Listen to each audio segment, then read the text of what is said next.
സദ്ഗുരു ശരണം.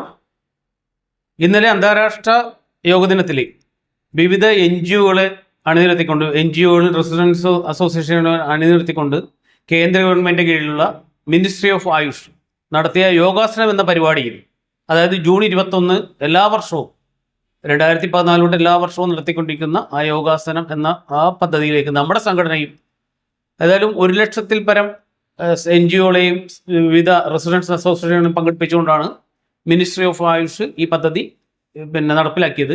അപ്പോൾ അതുമായിട്ട് ബന്ധപ്പെട്ടെന്ന് പറഞ്ഞാൽ അതിൻ്റെ നടത്തുകയും അതിൻ്റെ മാനദണ്ഡങ്ങളെല്ലാം പാലിക്കുകയും വീഡിയോകൾ പ്രചരിപ്പിക്കുകയും ഫോട്ടോസ് പ്രചരിപ്പിക്കുകയും യഥാവിധി അപ്ലോഡ് ചെയ്യുകയും ചെയ്തു. ഗവൺമെൻറ് സൈറ്റിൽ അപ്ലോഡ് ചെയ്യുകയും ചെയ്തതിന് പ്രകാരം എന്ന് വെച്ചാൽ അങ്ങനെ മാനദണ്ഡങ്ങൾ പാലിച്ച എല്ലാ സംഘടനകൾക്കും ഗവൺമെൻറ് മിനിസ്ട്രി ഓഫ് ആയുഷ് നൽകിയ സർട്ടിഫിക്കറ്റ് നമ്മുടെ സംഘടനകളിൽ ലഭിക്കുകയുണ്ടായി.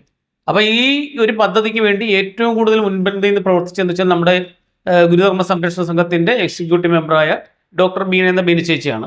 അപ്പോൾ ബീന ചേച്ചീനെ സംഘടനയുടെ പേരിൽ ഞാൻ എൻ്റെ സന്തോഷം അറിയിക്കുകയാണ്. അതുകൂടാതെ എന്ന് വെച്ചാൽ നമ്മൾക്ക് സർട്ടിഫിക്കറ്റ് കിട്ടിയത് മറ്റുള്ളവരിലേക്കും അറിയിക്കുന്നതിന് വേണ്ടിയാണ് ഈ വീഡിയോ. അപ്പോൾ ഞാനിവിടെ കാണിക്കാം. 2 രീതിയിലുള്ള സർട്ടിഫിക്കറ്റാണ് കിട്ടിയിരിക്കുന്നത്. 2 രീതിയിൽ വെച്ചാൽ 2 ലാംഗ്വേജ് ഭാഷയിലുള്ള, ഒന്ന് ഹിന്ദിയും ഒന്ന് ഇംഗ്ലീഷും. അപ്പോൾ അതിൽ നമുക്ക് അങ്ങനെ ഒരു സർട്ടിഫിക്കറ്റ് കിട്ടാനുള്ള ഭാഗ്യം ഉണ്ടായി. അതെല്ലാവരും അറിയിക്കുകയാണ്. സദ്ഗുരു ശരണം. ഞാൻ അതിവിടെ കാണിക്കാം. ആ സർട്ടിഫിക്കറ്റ് 2 ഇവിടെ കാണിക്കുന്നതാണ്. അപ്പോൾ സദ്ഗുരു ശരണം.